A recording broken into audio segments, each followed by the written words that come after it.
నమస్తే, నా పేరు గురవాంజనేయులు, ఒక వాస్తు సలహాదారుని. ఈరోజు అనంతపురం సిటీలోనే ఈ కొంత బళ్ళారి బైపాస్ నియర్లో ఉన్నాము. ఈ బళ్ళారి బైపాస్ నియర్లో మనకి ఒక వాస్తు విజిట్ నిమిత్తము సార్ వారు పిలిచారు.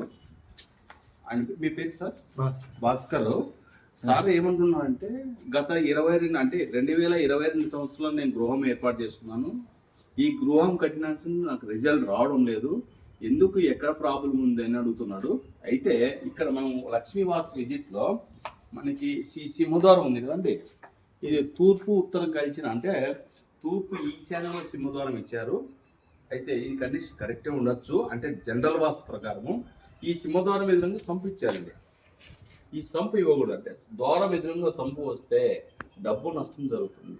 ఎంత ఉద్యోగాలు చేసినా ఎంత ప్రభావం ఉన్నా నష్టం అనేది ఖచ్చితంగా వస్తుందని లక్ష్మీ వాస్తు సలహా. అయితే ఉత్తర ఈశాన్యం తూర్పు అంటే ఉత్తర ఈశాన్యం కలిసిన పిల్లర్ ఇవ్వడం వల్ల ఇది కాంపౌండ్ వాల్ అండి, తూర్పు కాంపౌండ్ వాల్. ఈ తూర్పు కాంపౌండ్ వాల్కి ఈ పిల్లర్ అనేది టచ్ అయిందండి, అంటే ఈ కాంపౌండ్ పిల్లర్ రెండు టచ్ అయింది.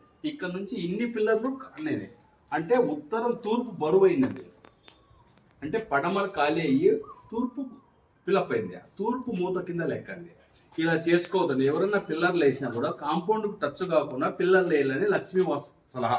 ఇలా వేస్తే ధన నష్టం జరుగుతుంది, కుటుంబ యజమానికి అనారోగ్య సమస్య వస్తుంది, ప్రతి విషయంలోనూ అంటే ఫ్యామిలీ డిస్టర్బ్ అయి ఫెయిల్ అవుతుంది అని లక్ష్మీ వాస్తు సలహా ఇస్తుంది. ఇలాంటి పొరపాటు చేసుకోండి. మన వీడియో పూర్తిగా చూసి సబ్స్క్రైబ్ చేసి 10 మందికి షేర్ చేసి అభివృద్ధి కావాలని లక్ష్మీ వాస్తు సలహా. థ్యాంక్ యూ అండి, మీ గురవాంజనేయులు.